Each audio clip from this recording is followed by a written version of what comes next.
नमस्कार। आज हम बात करेंगे प्रॉपर्टीज ऑफ आइसोकाइंड्स, जो समोत्पत्ति वक्रों के क्या लक्षण होते हैं। मैं Sulochana Meena, associate professor, government college Tonk. जब हम समोत्पत्ति वक्र की बात करते हैं तो समोत्पत्ति वक्र के जो सामान्य लक्षण हैं वे भी वही होते हैं जैसे कि तटस्थ वक्रों के होते हैं।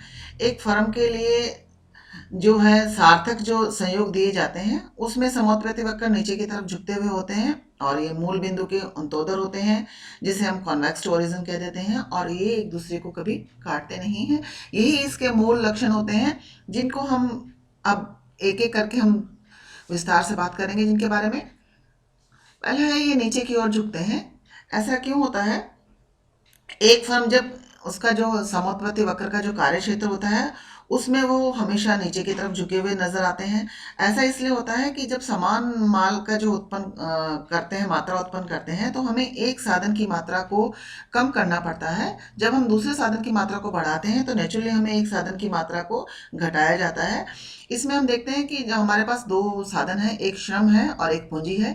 अगर हम श्रम की इकाइयां बढ़ाते हैं तो हमें पूंजी की इकाइयों को लगातार कम करना पड़ता है।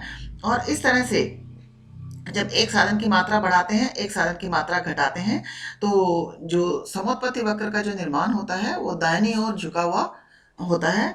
और इसमें हमने पहले भी एक बात कर चुके हैं कि जो समोत्पत्ति वक्र के जो दोनों किनारे जो ऊपर की ओर उठे होते हैं उसका हमारे व्यवहारिक दृष्टि से कोई इसका मतलब नहीं होता है और ये इसी तरह की शेप में दिखता है। और दूसरा, जब ये मूल बिंदु के अंतोदर होते हैं, कॉन्वेक्स ओरिजिन होते हैं। ऐसा इसलिए होता है कि जो वस्तु की सीमांत की प्रतिस्थापन की दर है वो लगातार घटती रहती है। हम देखते हैं कि पहले हम एक इकाई श्रम की मात्रा के लिए हम ए ई मात्रा पूंजी की इकाइयों को छोड़ने के लिए तैयार होते हैं, और बाद में जैसे ही हम 2 इकाई श्रम की मात्रा पे जाते हैं तो हम उसके लिए जो है बी एफ जो मात्रा है उसको हम छोड़ते हैं, और जो कि ए ई मात्रा से कम होती है। और इस तरह से जैसे हम 3 की तरफ जाते हैं, 3 इकाई श्रम की तरफ जाते हैं, तो जो हम और इकाई जो हम छोड़ते हैं उसकी पूंजी की, वो पहले की अपेक्षा कम होती है वो, और सी जी बी एफ से कम होता है और बी एफ ए ई से कम होता है। और इस तरह से हम देखते हैं जो चेंज इन सी है वो लगातार घटता रहता है, जो पूंजी की इकाइयां हैं वो लगातार कम होती रहती है। जैसे ही हम ए बिंदु से बी बिंदु की तरफ जाते हैं और बी से सी बिंदु की तरफ जाते हैं और सी से जब हम डी बिंदु की तरफ जाते हैं, तो हमारी जो इकाइयां हैं, जो हम एक इकाई श्रम की मात्रा के लिए पूंजी की इकाई त्यागने को तैयार होते हैं, उसका वो जो है लगातार वो घटती रहती है। और इसी की वजह से इसको हम बोल देते हैं marginal rate of technical substitution. जो है पूंजी तकनीकी प्रतिस्थापन की सीमांत दर है वो लगातार घटती हुई होती है, और इसके कारण ही ये मूल बिंदु के अंतोदर होते हैं और ये मूल बिंदु की तरफ कॉन्वेक्स टू ओरिजिन पाए जाते हैं। अब ऐसा, ये हमें पता चल गया कि ऐसा किस वजह से होता है। ऐसा होता है एम आर टी एस के लगातार घटने के कारण, जिसे हम कह देते हैं कि the marginal rate of technical substitution is diminishing, कि वो लगातार घटती रहती है। तीसरा इसका है कि दो समोत्पत्ति वक्र एक दूसरे को कभी नहीं काटते। ऐसा इसलिए होता है क्योंकि हमने बताया था कि अभी पूर्व में हमने बताया था कि समोत्पत्ति वक्र में विभिन्न कॉम्बिनेशंस दिखाए जाते हैं साधनों के, कि जो उसकी मात्रा को उत्पन्न करते हैं। तो ऐसा इसलिए नहीं हो सकता कि एक ही कॉम्बिनेशन से हम दो विभिन्न इकाइयों का उत्पादन नहीं कर सकते।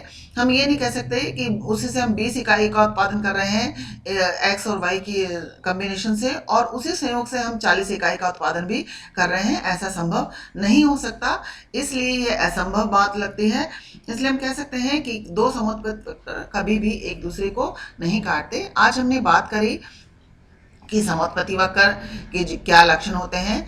इसमें हमने 3 लक्षणों के बारे में बात करी कि ये नीचे दाहिनी ओर झुकते हैं, ये मूल बिंदु के अंतोदर होते हैं, और दो समोत्पत्ति वक्र एक दूसरे को नहीं काटते। ये दाहिनी ओर क्यों झुकते हैं? क्योंकि एक वस्तु की जब हम मात्रा को बढ़ाते हैं तो दूसरी वस्तु की मात्रा हमें घटानी पड़ती है। और ये मूल बिंदु के अंतोदर इसलिए होते हैं कि एमआरटीएस जो है वो लगातार घटता रहता है, और दो समोत्पत्ति वक्र एक दूसरे को इसलिए नहीं काट सकते क्योंकि एक ही कॉम्बिनेशन से हम दो वस्तुओं का उत्पादन नहीं कर सकते हैं।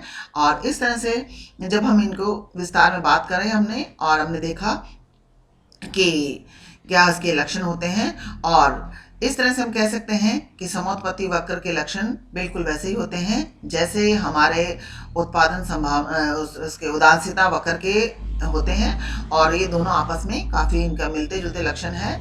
उम्मीद करते हैं आप सबको ये समझ में आ गया होगा। Thank you.